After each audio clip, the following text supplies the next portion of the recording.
dolichocephalic or long skulls. Their skull extends way back, much further than what we find in the rest of Europe with the dolichocephalic Neolithic people.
And his paper is called Population Fluctuation Over 7,000 Years in Egypt. So you can purchase that paper if you're ready to be, racially abused, which is essentially what he does. But it doesn't matter because we're here for the content or at least the research that took place. So here's where it gets interesting.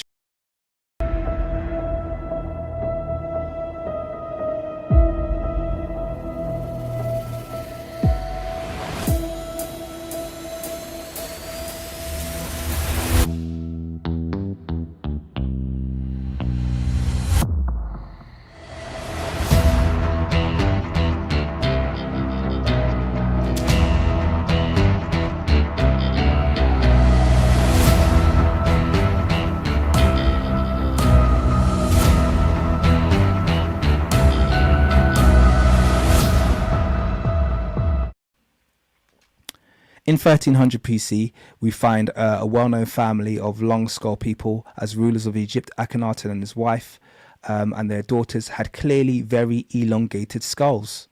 Okay, I want you to...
Akhenaten's father and mother are Amenhotep III and his wife T.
Tutankhamun himself is kind of an oddity. From the moment his tomb was opened, it was clear his skin was black all the way, as we're kind of aware of. So one of his parents might have been from Black African. Not only was the pharaoh's body black, it was the sub-Saharan type.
with the exception of Yuya. Now, why would they even mention this?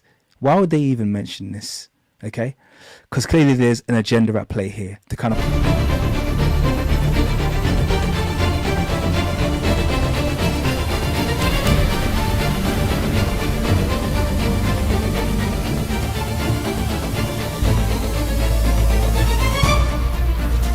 the pharaonic lineage. It says, with the exception of Yuya. Now bear in mind, Yuya is the one that all the Eurocentrists try and claim. Yuya is the most extremely dolichocephalic out of everyone. He has a 0.7. But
dolichocephalic skull, this is King Tut we're talking about, that is typical of East African Nilotic population.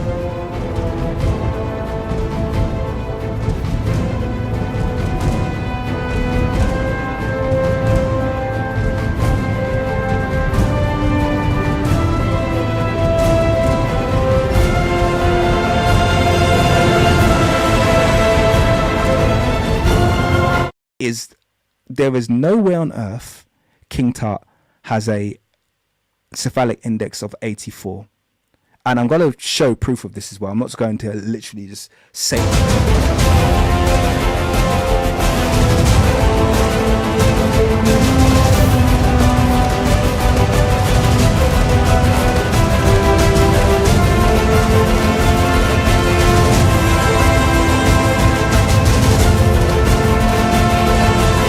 to you. I'm going to show you multiple images proving that the cephalic index of King Tut is around 73, 72.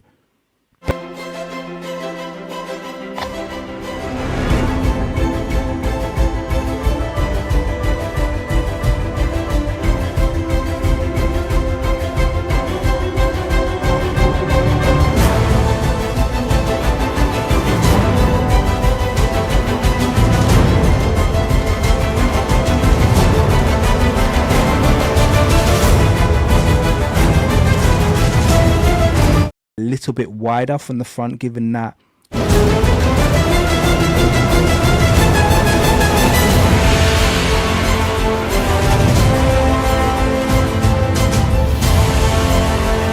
compare that to the width, or at least the length of the skull from the front of the forehead to the back of the skull. Now, based upon these measurements, we have a cephalic index of 0.73 or 73%.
from this back view, okay, and I got the length from I couldn't get obviously fully accurate based on the fact that they tilt the skull as a way of kind of getting the results they want. So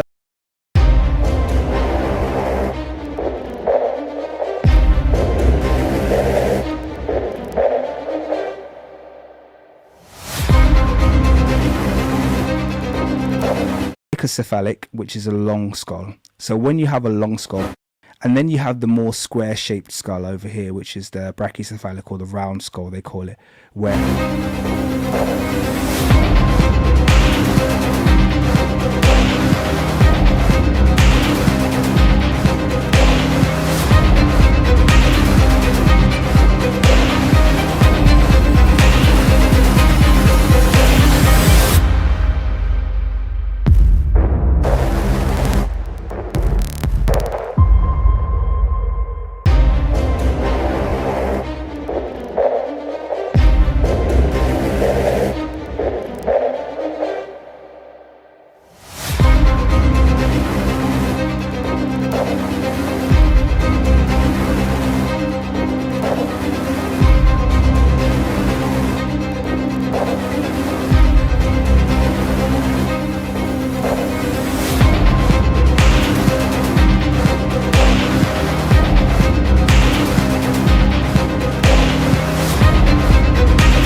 but the fact that Hawass would have the gall to publish that he has a cephalic index of 84 when the whole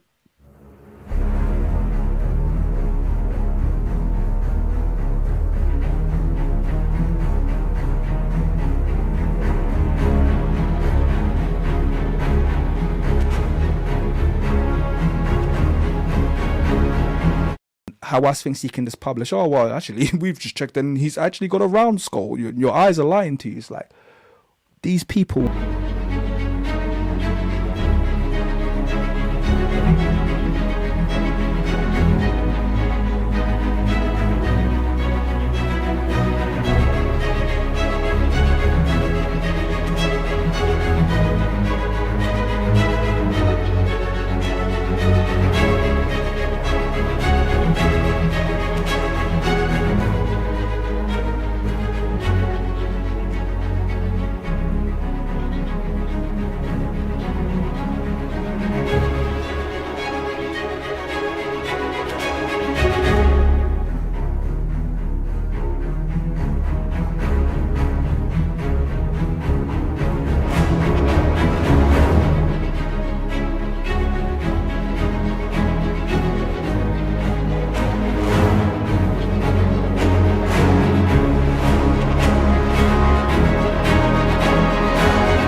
These tests have been run for the entire pharaonic lineage for the New Kingdom, and they've all come out more closely related to Southern Africans than any other.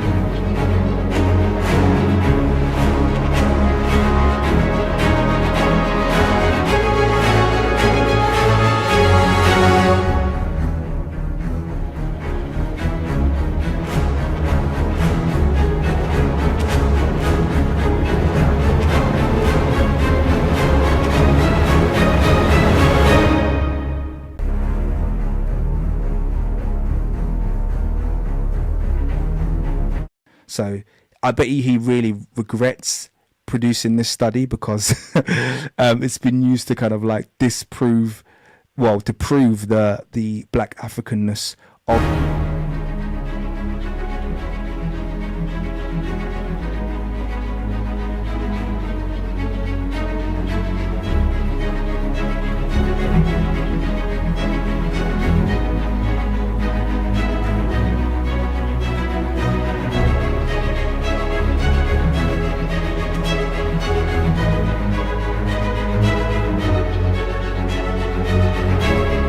TT, because Akhenaten was always depicted with large headdress or hat. We can only surmise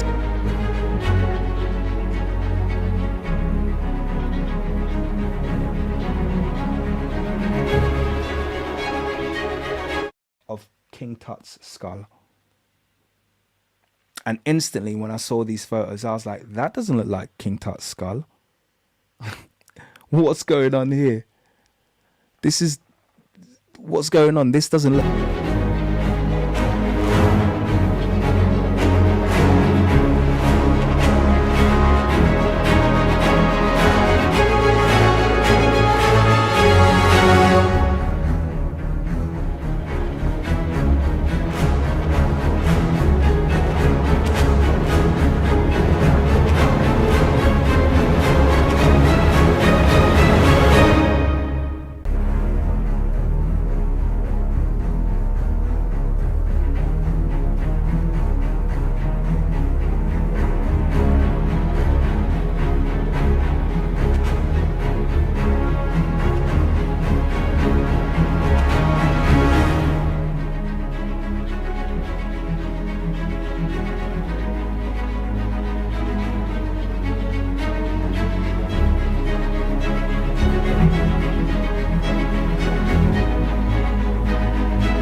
Of the two of them here for you to see some of these differences. So I'm just going to zoom in here to this image. Look at the differences there. So you can see there's differences here in the height. There's differences. It's flatter at the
that something dodgy is going on with King Tut.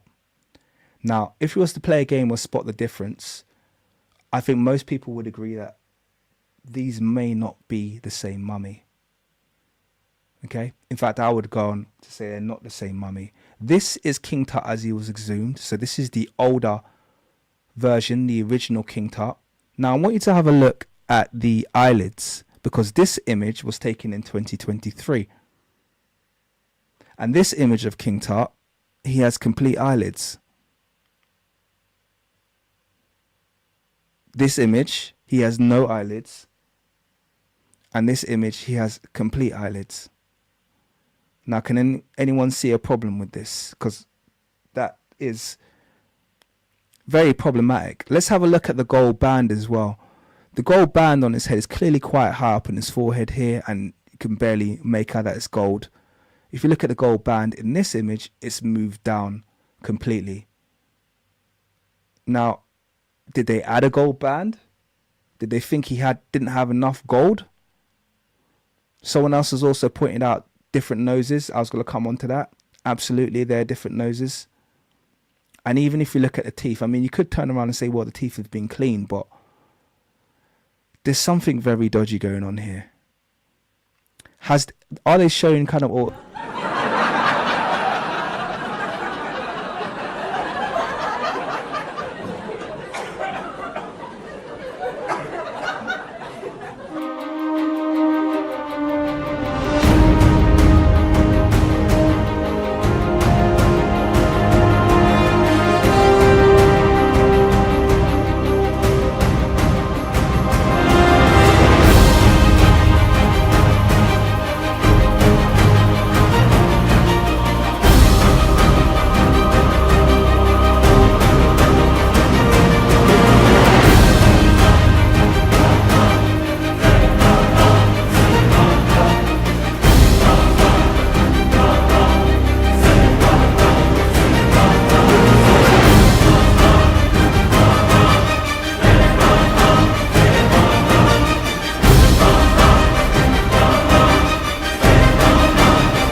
into this next gem that I'm about to drop.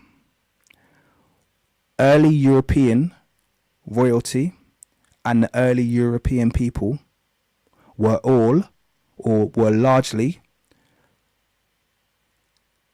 dolichocephalic.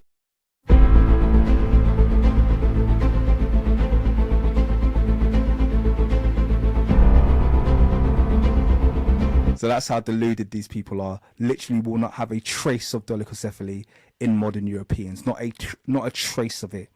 And yet they are quite happy.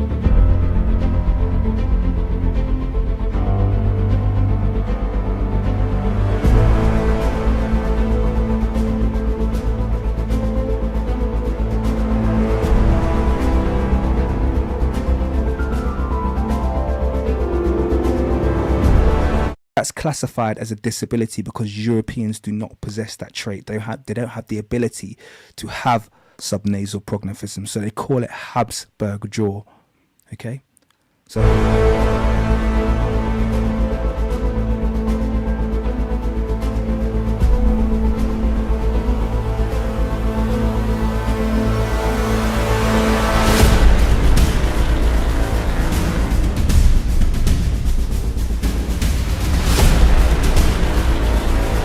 okay, early European royalty and most early European populations, the people they call pure Aryans, had Habsburg jaw, this, which is basically their code word for subnasal prognathism.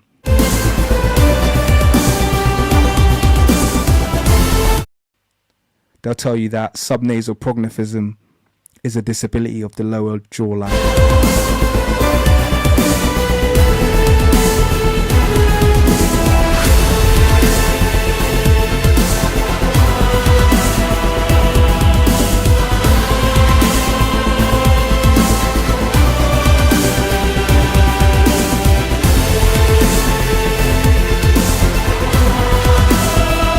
Unique traits are disabilities to them.